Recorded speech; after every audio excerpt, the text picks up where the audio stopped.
Bonsoir à tous. Aujourd'hui, un nouveau live du vendredi et ce soir, nous allons parler de la Wicca. Attention, on ne va pas parler de la version esthétique, celle que vous voyez sur les sites Instagram et tout ça, avec des filtres violets, des cristaux à 50 euros, etc. Non, on va parler d'une spiritualité de la Terre, de cycle et de responsabilité personnelle. La Wicca, ce n'est pas jouer à Harry Potter, aux sorciers, aller à l'école, apprendre des sorts. Non, non, c'est pas ça. C'est comprendre, en fait, que la nature a des cycles et que nous en faisons partie intégrante. C'est une religion sans dogme central, sans vrai gens qui disent « Ah, il faut faire ça, il faut faire ci, il faut faire ça ». Non, non. C'est quelque chose qui laisse libre cours. Sauf que il y a une règle, une seule, c'est « fais ce que tu veux » tant que ça ne nuit à personne. Alors, dans les personnes, il y a tout. Il y a la nature, parce qu'on considère dans la Wicca que la nature est une personne, les animaux, les humains. Bref, il faut faire de mal à personne. Être zen et faire attention à notre relation avec la nature. En fait, la Wicca est la seule et unique idée écologique qui peut exister de nos jours. Parce que pour l'instant, les écolos, dans tous les partis politiques, les trucs comme ça, les écolos de salon, voilà, non, ça n'existe pas. Alors que la Wicca, c'est vraiment vivre en harmonie avec la nature. Et c'est pour ça d'ailleurs que la Wicca a pas mal de fêtes qui, à chaque changement de saison, fête ces changements de saison, justement. Voilà, il fête le printemps, il fête l'automne, il fête l'hiver. Voilà. Et donc, nous allons parler de tout ça dans ce live. Alors, le programme de ce live, forcément, que je risque de ne pas suivre exactement, mais en gros, voilà, on va voir ensemble les piliers de cette pratique. On va faire la roue de l'année, le principe de polarité, et sur quoi la loi du triple retour devrait vous faire réfléchir à 2 fois avant de lancer des intentions n'importe comment et sur n'importe quoi. La Wicca, c'est donc une écologie radicale et spirituelle, et c'est pas une posture sociale en fait, parce que pour beaucoup l'écologie, c'est acheter des sacs en coton bio et trier ses capsules Nespresso. Dans la Wicca, l'écologie n'est pas une option politique, c'est le cœur du sacré. On n'est pas sur de l'écologisme de salon ou du bobocentrisme, on parle de gens qui vivent le cycle des saisons, mais en eux, dans leur chair. Par exemple, si la terre est souillée, c'est leur temple qui est souillé, leur maison. Donc c'est quelque chose qu'on ressent à l'intérieur de soi. Être week-end, c'est comprendre que chaque action, la plus simple que l'on peut faire, a un impact. Cette action, quoi qu'on fasse, il y aura un impact sur ce qu'on fait, même si c'est un truc totalement anodin.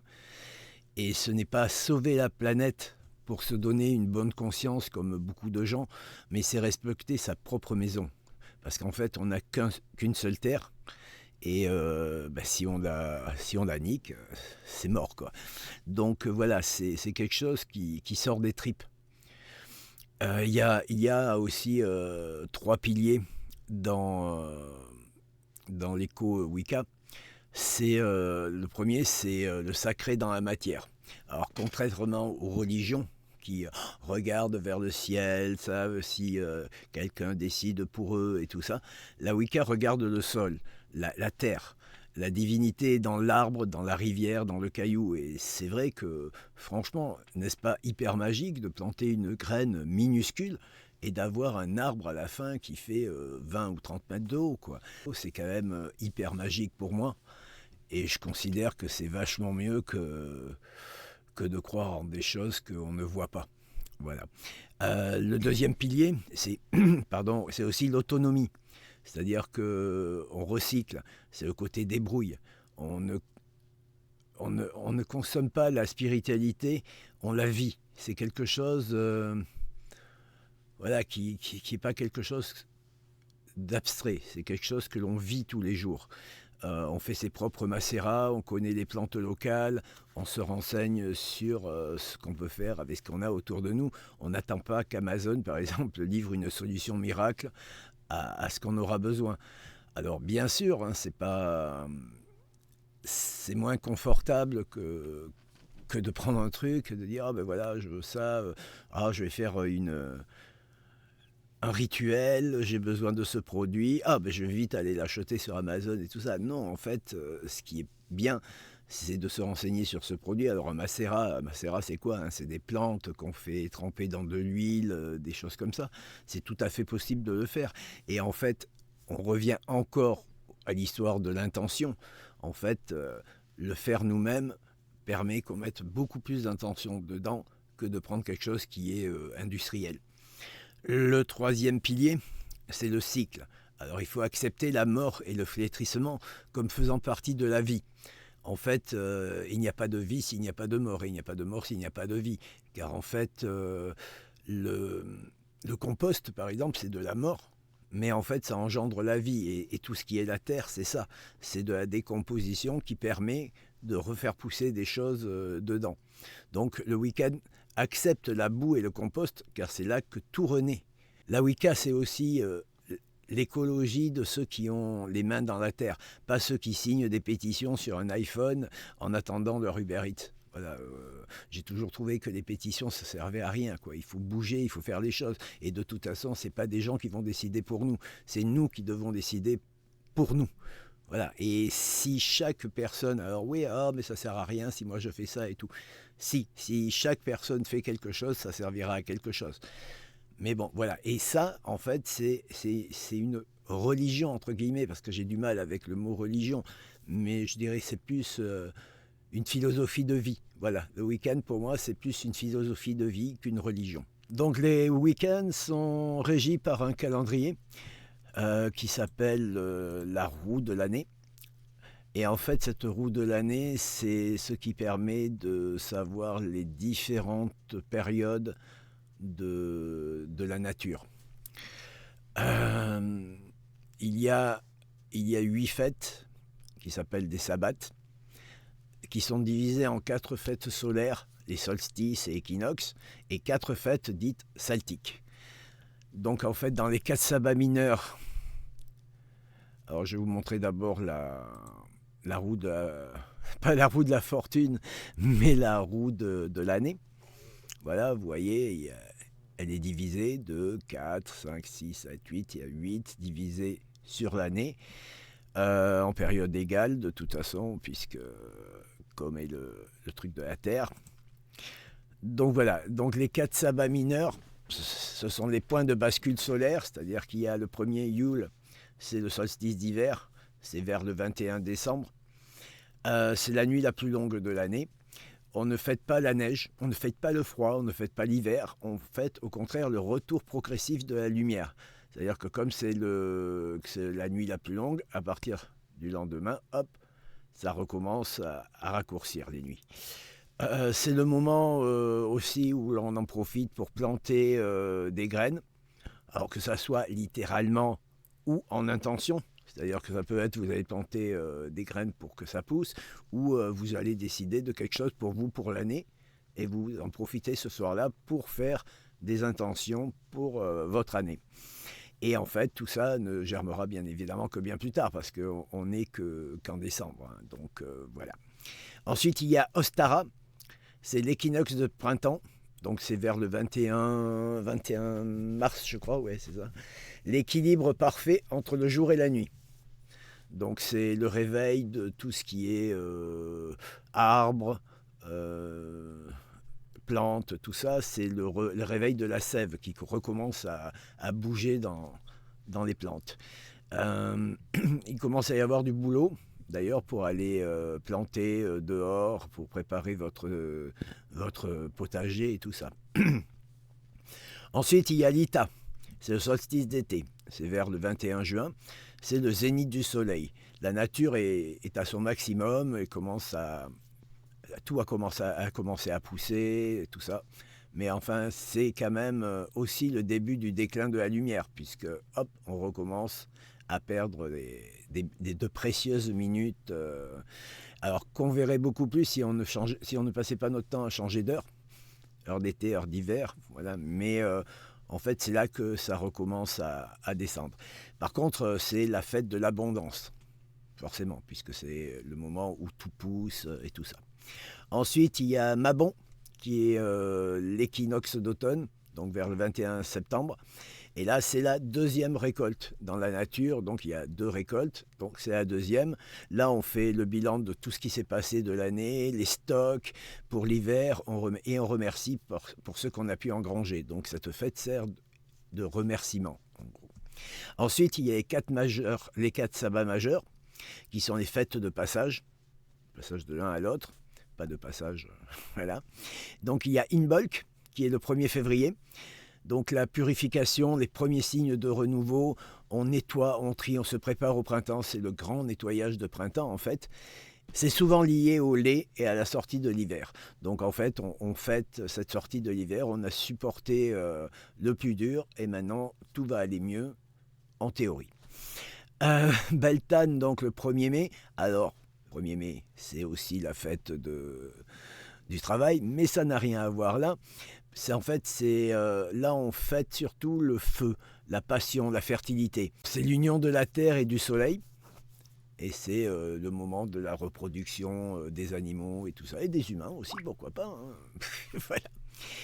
Voilà. Ensuite, il y a Lughnasadh. Lui, c'est 1er août. La fête du grain. Ben voilà, on récolte tout ce qu'on a semé, c'est la première récolte. C'est le moment de vérité. Si on a mal travaillé, on n'a rien à manger, tant pis pour nous. D'ailleurs, c'est pour ça aussi qu'il y a les vacances, les grandes vacances. D'ailleurs, alors, ça n'a pas de truc direct avec les week-ends, mais les grandes vacances, c'est juillet et août, parce qu'en fait, à l'époque, les enfants qui allaient à l'école, ils devaient aider leurs parents à la ferme, enfin ceux qui étaient à la campagne, et il y en avait beaucoup plus que maintenant, et comme ils devaient aider aux récoltes, c'est pour ça que les grandes vacances se situent en juillet et août, parce que ça permettait aux enfants d'aider les parents à cultiver la terre. Donc ça se rejoint au niveau des week-ends qui, eux, étaient avec la terre. Mais en fait, avant, on était plus en rapport avec la terre. On était plus week-end qu'on ne l'est maintenant dans l'absolu. Et ensuite, il y a la Samin, donc le 31 octobre.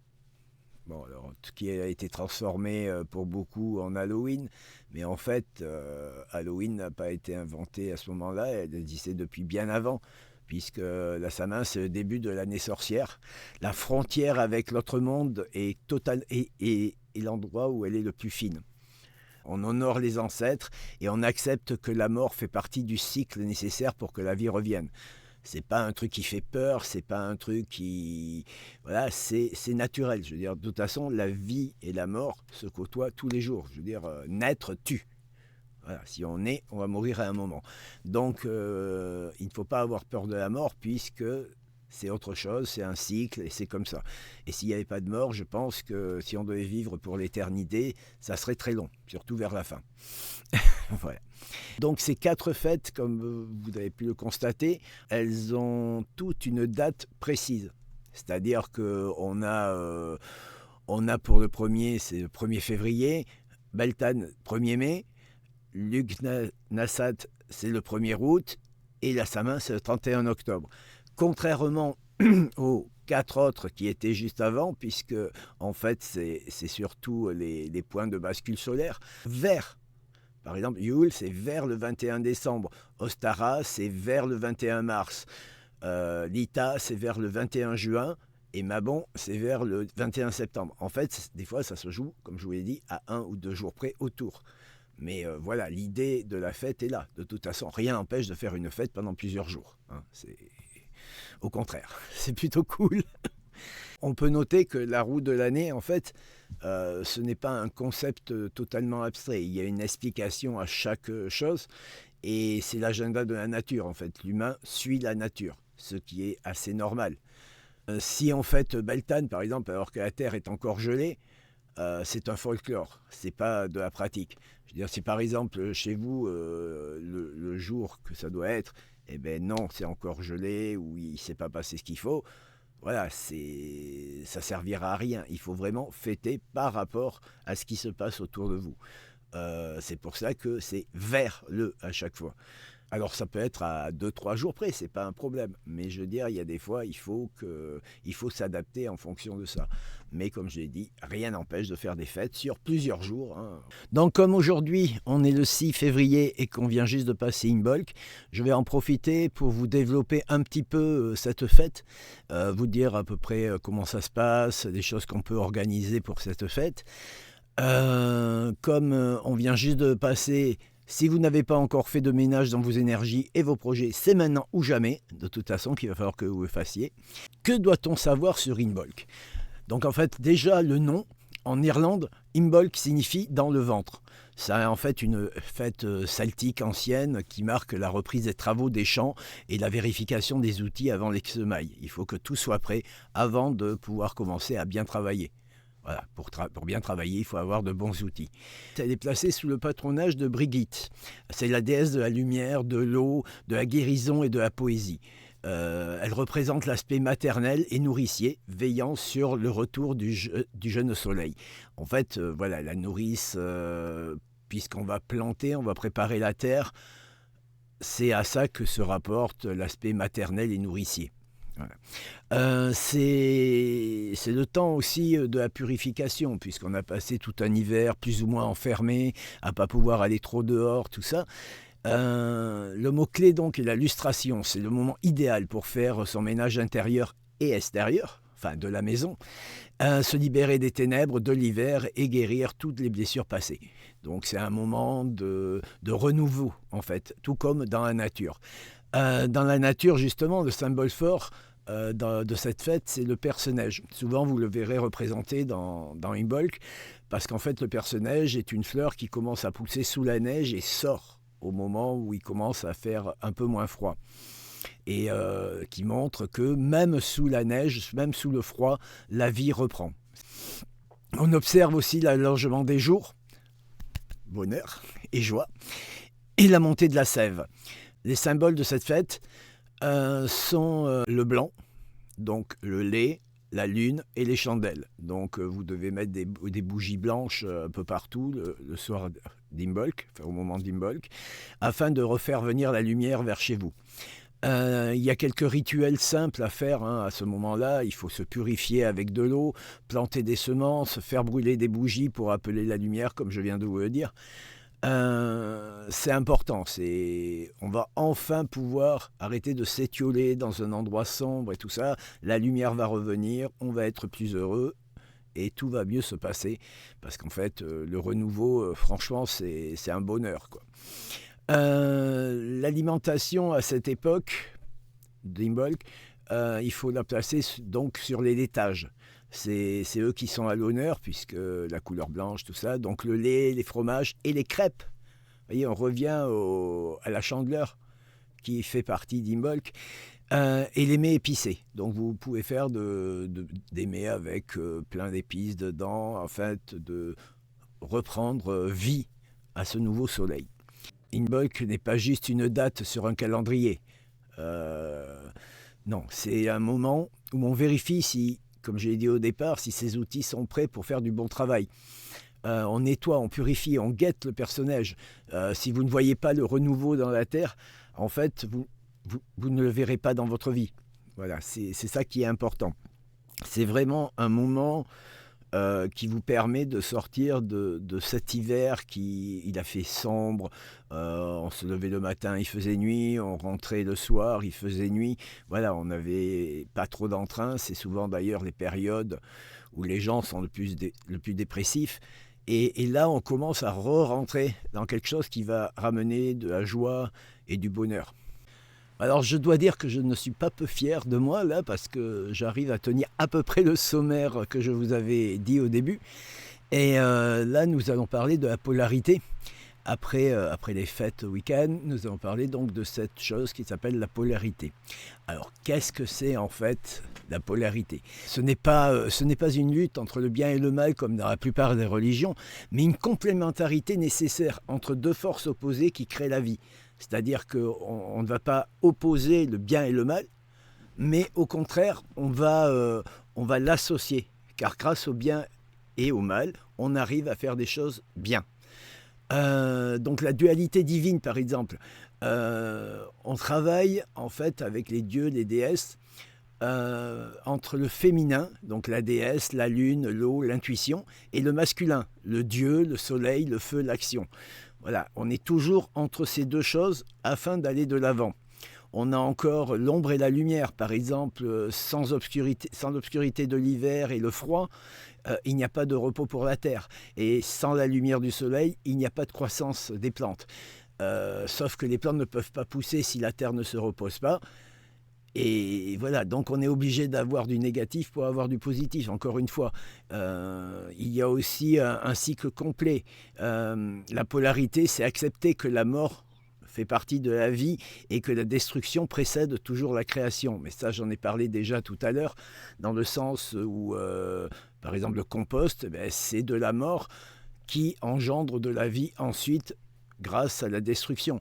Voilà, tout ce qui est week-end ne fait pas de bataille entre le bien et le mal. Ils prennent ce qu'il faut de chaque côté. Parce qu'en fait, on ne peut pas vivre que dans la lumière. Le problème, c'est que la plupart des gens qui se disent éveillés, qui se disent dans la spiritualité et tout ça, ne veulent voir que le bien, que le positif. Sauf que si on n'utilise que du positif, ça ne peut pas marcher. Voilà, si on ne peut pas être parfait, par exemple. Et être parfait serait l'équivalent de n'être que du positif.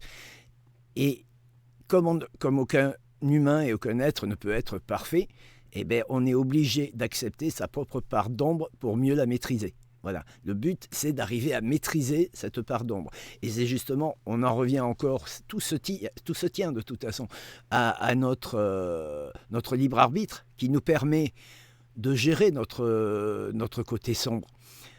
Si on n'a pas de libre arbitre, on va se laisser entraîner par un truc, par un autre et faire plus de mal que de bien. Alors que là, il faut vraiment faire un équilibre. Tout est fait d'équilibre. Je veux dire, le monde, l'univers, c'est de l'équilibre. Si vous prenez par exemple dans l'univers, il y a des gens sur des réseaux qui font des petites vidéos assez intéressantes. Il y en a un, il fait sur l'univers, par exemple. Et je peux vous dire qu'il a un simulateur où il va introduire certaines données qui vont changer. Eh bien, si vous changez un seul truc, mais même tout petit, autour de la Terre ou dans l'univers, eh bien, ça fait un effet papillon, ça fait des catastrophes sur catastrophes. En fait, on est sur un équilibre complet. Et cet équilibre ne peut pas être que du positif, sinon on tombe d'un côté.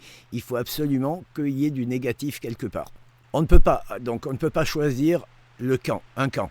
On est obligé de prendre les deux et de gérer. C'est pour ça que c'est un peu compliqué la vie, parce il faut toujours réfléchir aux choses. Il ne faut pas se lancer comme ça, il faut penser, réfléchir et prendre du temps. En fait, la nature, c'est aussi prendre du temps. Parce que la nature, les choses ne poussent pas comme ça, dans un claquement de doigts. Et on est dans un monde où les gens veulent aller tellement vite qu'ils ne prennent pas le temps de réfléchir. Et ça, c'est hyper important de réfléchir à ce qu'on va faire et aux conséquences que ça va donner. Notre exemple, si une pile ne marche pas sans ces deux polarités, eh ben, ça ne marche pas, on n'aura pas d'énergie, il faut toujours un négatif et un positif. Donc voilà, si vous rejetez, de toute façon dans l'absolu, si vous rejetez votre côté ombre, vous n'êtes pas spirituel, vous ne pouvez pas. Vous êtes juste à moitié fini et vous ne pourrez rien faire parce que vous ne pouvez pas vivre qu'avec un côté des choses. Je vais vous poser une question, alors vous en faites ce que vous voulez, hein. Mais je vais vous poser une question et vous allez y répondre. Alors vous le faites chez vous, hein, tranquillement, ou si vous voulez, on en parle à la fin du live, s'il y a des gens. Voilà, c'est pas grave, hein, c'est pas un problème. S'il y a personne, il y a personne, hein. Moi, je fais mon live, je suis content. Je peux apporter un peu d'infos aux gens qui vont venir le voir en replay. Donc, il n'y a pas de problème. Donc, je vous propose un jeu. C'est, voilà. Alors, on nous bassine tout le temps avec la pensée positive, la lumière partout sur les réseaux, il faut être que positif tout le temps, il faut penser que positif. Mais si vous vous posez la question, quelle est la dernière ombre que vous avez acceptée chez vous ? Votre colère, votre flemme, votre ego, parce que ça, c'est du négatif. L'ego, en plus l'ego, Il y en a, ils ne comprennent pas que c'est négatif, hein, parce que je connais plein de gens, soi-disant dans la lumière, dans le positif et tout, qui ne passent leur vie qu'à se photographier et mettre des photos d'eux. Ils se photographient en train de faire ci, en train de faire ça, en train de... Ah, un selfie et tout ça. Alors vous allez me dire, oui, je suis en live, je me montre parce que, voilà, je considère qu'il faut quand même assumer ce qu'on dit. Et moi, j'assume tout à fait, hein, voilà.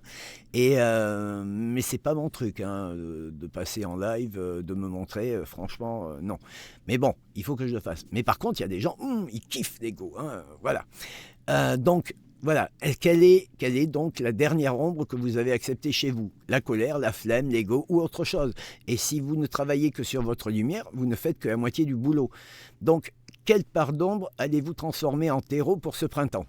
Voilà. Quel est le côté sombre que votre libre arbitre va dire, ben voilà, non, on va pas faire ça, machin, on va s'arranger sur ça. Donc, est-ce que vous avez cette idée? Alors, pour certains, hein, je vous conseille, travailler sur votre ego, hein, parce que voilà, ça, je pense que ça ira beaucoup mieux. Donc vous prenez cette question, vous y réfléchissez.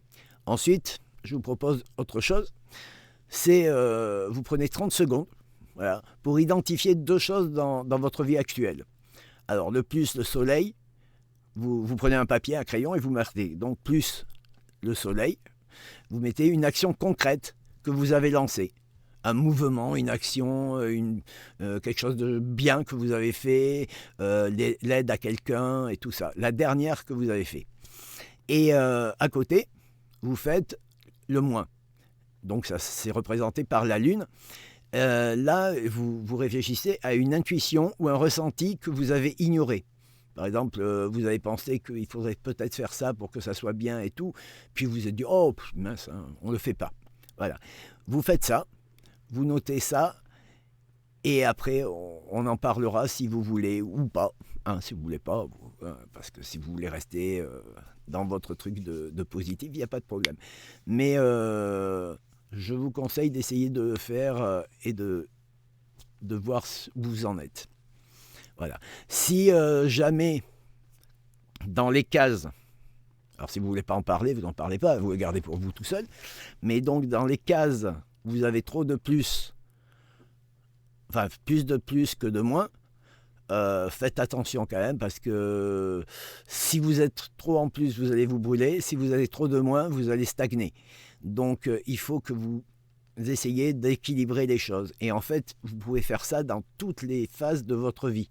C'est-à-dire le positif et le négatif des choses. D'ailleurs, c'est un truc que j'ai toujours conseillé aux gens. Alors, pas qu'au niveau spirituel ou tout ça, mais par exemple, des gens qui sont plus ou moins dépressifs, enfin, pas la maladie, mais qui sont à un moment de leur vie où, voilà, ils sont un peu pas bien, et où ils ont des décisions à prendre. Par exemple, au lieu de partir comme ça, vous faites pareil, vous faites une case plus, une case moins, et vous mettez toutes les choses. Si jamais vous êtes à l'équilibre, là c'est merveilleux, vous y allez, vous foncez, vous ne vous posez même pas de questions. Voilà. Quand je vois des gens qui viennent poser des questions, par exemple en voyance, dans les questions que je fais sur le site, là, les gratuites et tout ça, bon j'en fais des payantes aussi, mais je fais surtout des gratuites, je vois, il y a des gens, des fois ils viennent, ils demandent est-ce que je vais déménager, est-ce que je vais... Mais faites la même chose. Prenez votre papier et votre crayon, mettez des plus et des moins, et mettez dans le moins tout ce qui vous gêne à l'endroit où vous êtes et pourquoi vous voulez déménager, qu'est-ce que vous pensez que vous allez trouver et tout ça, et dans le plus, tout ce qui est positif dans cette idée de déménager ou de rester là. Faites-le et je peux vous affirmer que dans 80% des cas, vous allez trouver la solution tout seul. Vous n'aurez même pas besoin de venir poser des questions. Pour en finir avec la dualité, en fait, il y a un sigle qui passe très très très bien et qui n'a rien à voir directement avec la Wicca, bien que ça la représente quand même quelque part. C'est le yin et le yang, qui représentent le plus et le moins, imbriqués l'un dans l'autre, en équilibre, et que si on change une seule chose, eh bien rien ne va plus. Maintenant que nous avons fini avec la dualité, nous allons passer à la suite. Maintenant, attaquons le concept de la loi du triple retour. Alors, qu'est-ce que c'est? Ben, comme son nom l'indique, hein, c'est un retour 3 fois pire de ce que vous avez envoyé. Ça s'appellerait la justice karmique du terrain, si on veut. Le concept, en gros, c'est toute énergie qu'on envoie dans l'univers, qu'elle soit positive ou négative, reviendra multipliée par 3. Voilà, c'est tout simple. Ce n'est pas une punition, non, c'est une loi naturelle comme la gravité, car oui, la gravité est une loi naturelle et elle existe, contrairement à certains gens qui pensent que non, la gravité n'existe pas et que la Terre est plate. Bref, euh, là n'est pas le propos. Si par exemple on fait l'analogie avec l'écologie, c'est pareil que si on pollue une rivière, bah, non seulement on souille l'environnement, mais cette pollution va nous revenir à un moment ou à un autre sous diverses formes, que ce soit maladie, manque de produits, ou etc. Je veux dire, voilà, on pollue la rivière, sauf qu'on pollue la rivière à un endroit, ben, ça part, et en fait ça rentre dans les terres, et ça pollue la nourriture, qui la nourriture pousse, on les récolte, on en fait des produits alimentaires. Et ces produits alimentaires, ben, on les mange et pof, on tombe malade. Voilà, c'est un peu l'analogie avec ça. Et ben, dans la Wicca, ce retour de bâton est là déjà de base, mais en plus il est amplifié. Il faut donc, chaque fois qu'on fait quelque chose, mais on en a un peu parlé précédemment, c'est chaque fois qu'on fait quelque chose, il faut réfléchir à ce qu'on a fait, enfin ce qu'on va faire et quelles sont les conséquences. Alors, certes, ce n'est pas de tout repos, hein, parce que voilà, on peut se dire, il y a des fois, voilà, on fait un truc, on n'y pense pas, machin. Dans la Wicca, c'est quand même une charge en plus, c'est chaque fois qu'on fait quelque chose, est-ce que c'est bien ou est-ce que c'est mal? Et surtout, qu'est-ce que je vais dire si je le prends vers moi? Euh, ce côté réflexion, prise de tête et tout ça, c'est ce qui différencie la Wicca d'une magie blanche naïve. On ne peut pas jeter un sort, même bien intentionné, sans en assumer les conséquences. Donc, c'est-à-dire que ça inclut la manipulation, les sorts d'amour forcé ou vouloir le mal d'un concurrent. De toute façon, le sort d'amour forcé, c'est un truc qui est hyper négatif, déjà, parce que, alors ça va fonctionner, hein, ça fonctionne, de toute façon on a le droit, enfin on a le droit, on peut, mais c'est déjà empêcher le libre arbitre de l'autre personne, c'est faire des sorts qui vont de toute façon mal finir, parce que si on oblige quelqu'un à nous aimer, au bout d'un moment, de toute façon l'amour n'est jamais durable, mais à un moment, les deux vont être malheureux. Celui qui a jeté le sort parce qu'au bout d'un moment, bah, c'est fatigant, quoi. Voilà. Et celui qui a été ensorcelé, il souffre aussi, quelque part. Mais il ne peut pas s'en détacher. Donc voilà, les sorts d'amour forcé, de toute façon, il faut les oublier. Arrêtez de croire que vous pouvez forcer quelqu'un à vous aimer et que tout se passe bien. Ça ne marchera jamais. Donc, toutes ces choses que vous voulez faire, ou que vous voudriez faire, hein, je ne sais pas, je n'ai pas dit que vous vouliez le faire, mais voilà, seront renvoyées 3 fois plus fort. Mais ce qui veut dire, dans le côté positif, c'est que si vous envoyez des sorts généreux, bah, vous pouvez calculer peut-être d'en récupérer 3 fois après. Ça, voilà, après, c'est chacun son idée. Cette loi, en fait, c'est vraiment un très très très fort rappel à l'ordre, parce que c'est pas facile de se dire, ouais, est-ce que je suis prêt à encaisser ça? Alors des fois, sur un coup de colère, on peut faire des choses et ne pas réfléchir. En fait, sur les week-ends, donc, se retrouvent dans une sorte de mesure. C'est-à-dire qu'ils réfléchissent avant de faire les choses. Et on revient encore au côté de la nature, de la terre, qui prend son temps avant de faire les choses. Alors peut-être que le bonheur dans la vie, c'est justement de faire les choses lentement. Voilà, ça, on peut y réfléchir. Il faut pas, donc il faut éviter, quand on est assez irréfléchi, de se lancer dans les choses wiccan, enfin dans la magie wiccan et tout ça, parce que ça risque mal finir quand même. Quand vous entendez par exemple parler de magie sur les réseaux, sur TikTok en particulier, parce qu'en ce moment sur TikTok il y a un gros problème avec les voyants, les jeteurs de sorts et tout ça, personne ne vous dit jamais que la note que vous aurez à payer sera dure derrière. Hein. On vous dit ah ouais, faites un sort sur ça, un sort comme ça, un sort que... Non, réfléchissez à ce que vous voulez vraiment. Voilà, il y a une phrase qui dit ne fais pas de mal à ton ennemi, assis-toi au bord d'une rivière et au bout d'un moment tu verras son corps passer. Voilà, il faut du temps. En fait, de toute façon, le karma et les choses comme ça viennent toujours à temps aux gens qui vous font du mal. Même si des fois, j'admets que c'est un peu lent. Voilà, je trouve que le karma ne s'agite pas aussi vite qu'il devrait. Donc la loi du triple retour, c'est le facteur qui vient toujours sonner à votre porte avec une dette multipliée par 3. Et vous aurez beau déménager, il vous retrouvera toujours. J'ai une nouvelle question à vous poser. Alors, si jamais vous voulez y répondre ou si vous le faites tout seul, c'est pas un problème. Imaginez, réfléchissez, si tout ce que vous avez souhaité en bien et en mal, toujours, plus et moins, vous revenez multiplié par 3 la semaine prochaine. Est-ce que vous seriez riche ou est-ce que vous serez en garde à vue? Réfléchissez bien à cette question. Voilà, nous avons fait le tour des 3 piliers éthiques, c'est-à-dire la roue de l'année, la polarité et le triple retour. On va essayer de passer aux outils de la magie Wiccan. Nous arrivons donc maintenant à la dernière partie de ce live qui est consacrée aux outils Wiccan. Il en existe 5 principaux que vous devez avoir si vous êtes au week-end. Donc il y a l'atame, qui est un couteau à manche noire, qui ne sert absolument pas à couper. On ne coupe pas avec. Il sert à diriger l'énergie et à tracer le cercle magique lorsque vous faites des incantations ou des sorts. C'est un outil lié à l'élément air. Et dans certains courants Wiccan, il est lié au feu. Alors ce n'est pas une arme, c'est un pointeur laser spirituel.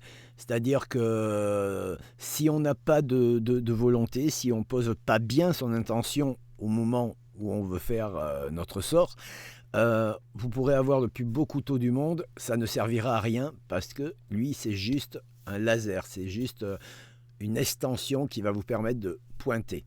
Voilà, donc de l'intention. De toute façon, c'est toujours l'intention qui compte. Nous le savons depuis toujours.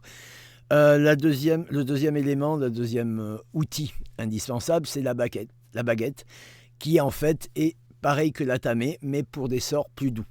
Voilà, c'est beaucoup moins agressif. Donc la baguette qui est en bois, forcément, elle est liée à l'élément feu ou air. C'est là qu'il y a les deux courants. Donc tout à l'heure, l'atame pouvait être air ou feu, et là, en fait, la baguette est feu ou air, puisque de toute façon, c'est à peu près la même chose. Vous avez l'intention, c'est juste un objet qui vous permet de lancer l'intention. On n'est pas dans Harry Potter, hein, donc ce n'est pas la baguette magique de Harry Potter, mais c'est une branche en bois qu'il vaut mieux que vous ayez ramassé dans la forêt vous-même, vous la choisissez, vous tombez sur une branche, vous dites « Oh, ça sera ma baguette ». Donc soit vous la trouvez très très belle et vous la gardez comme ça, soit vous pouvez la tailler, la ranger un peu, même peut-être la décorer si vous avez envie. Il n'y a aucun problème. De toute façon, la baguette en bois que vous aurez trouvée dans la forêt vaudra toujours beaucoup plus qu'une baguette que vous allez prendre en résine, acheter sur n'importe quel site de déco. Ça n'a aucun intérêt. Il faut du bois. De toute façon, nous sommes chez les Wiccan. Nous sommes près de la nature et donc il faut des choses naturelles. Voilà. Ensuite, le troisième objet qu'il faut, c'est le chaudron. Alors le chaudron, c'est le symbolisme de la déesse et donc du ventre maternel. C'est-à-dire que c'est dans le chaudron qu'on fabrique des produits, qu'on fait brûler des herbes, qu'on fait des mélanges. Qu'on met de l'eau. Et justement, il représente l'élément eau.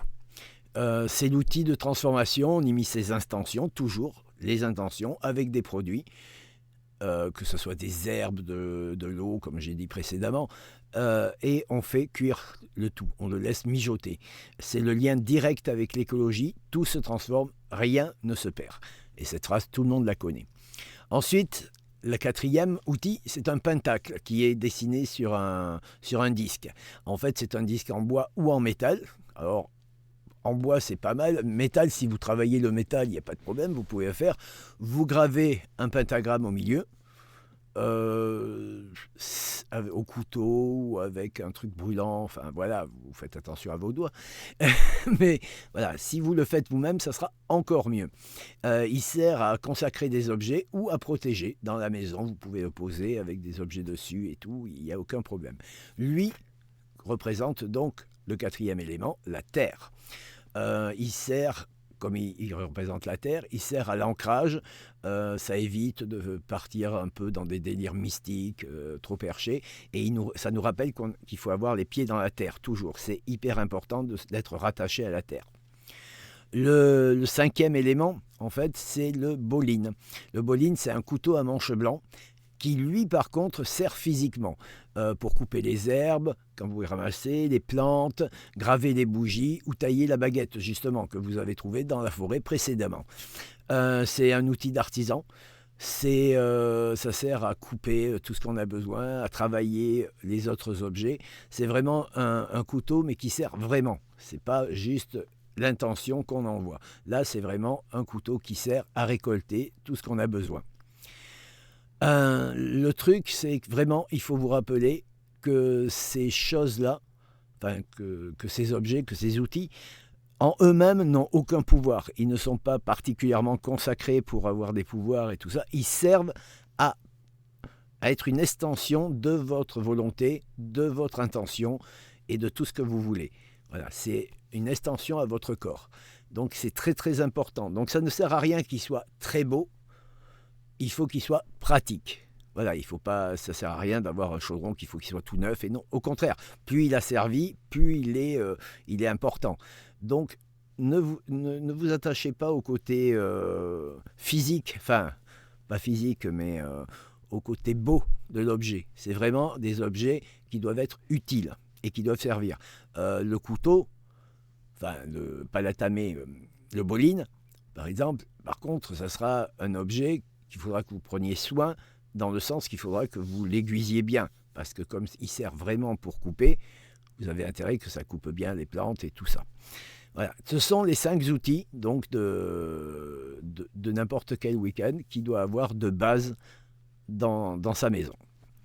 Avant de finir ce live, je vais vous dire comment on devient week-end quand même et comment se passent les initiations. Donc ce n'est pas une religion de bibliothèque comme on l'a vu, ce n'est pas quelque chose que l'on apprend dans les livres, mais c'est une tradition initiatique. C'est-à-dire que contrairement aux versions New Age modernes, les courants originaux imposent des règles strictes.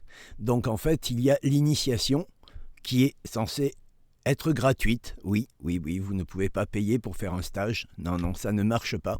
Donc elle est gratuite. Et ne peut pas se faire tout seul.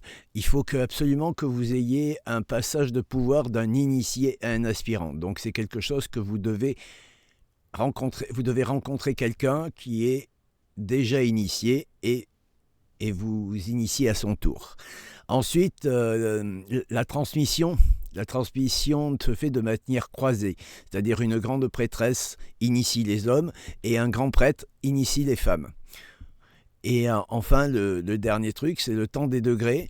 Il y a le premier degré, c'est après 1 an et 1 jour d'études, attention, pas de stage, d'études, vous devenez sorcier et vous pouvez devenir membre donc du Coven. Le deuxième degré, c'est la marque de la maturité magique. Alors c'est après 25 ou 30 ans d'âge réel. Ensuite, vous avez le troisième degré, c'est accès au titre de grand prêtre et prêtresse qui permettent de fonder son propre coven. Voilà, ça ne se fait pas en 2 week-ends, ce n'est pas un stage que vous payez pour devenir week-end, c'est vraiment une initiation. Donc il faut rencontrer des gens qui sont déjà week-end pour pouvoir le faire. Vous ne pouvez pas vous l'inventer tout seul. C'est quelque chose de très important. Et si vous rencontrez quelqu'un qui va vous dire « Voilà, moi je vous propose un stage de 3 week-ends pour devenir week-end », non, ne le croyez pas, c'est faux, c'est du n'importe quoi. Voilà, nous sommes arrivés au terme de cette vidéo. J'espère que vous avez appris quelque chose sur la Wicca. Si vous avez d'autres questions, vous n'hésitez pas. Là, on va reprendre le live derrière, donc si vous voulez, vous pouvez poser des questions. Si vous êtes sur le replay, vous pouvez poser des questions en commentaire en dessous de la vidéo. N'hésitez pas, surtout. Et je vous souhaite une bonne soirée pour ceux qui regardent la vidéo et pour ceux qui sont dans le live. À tout de suite pour des questions si vous avez.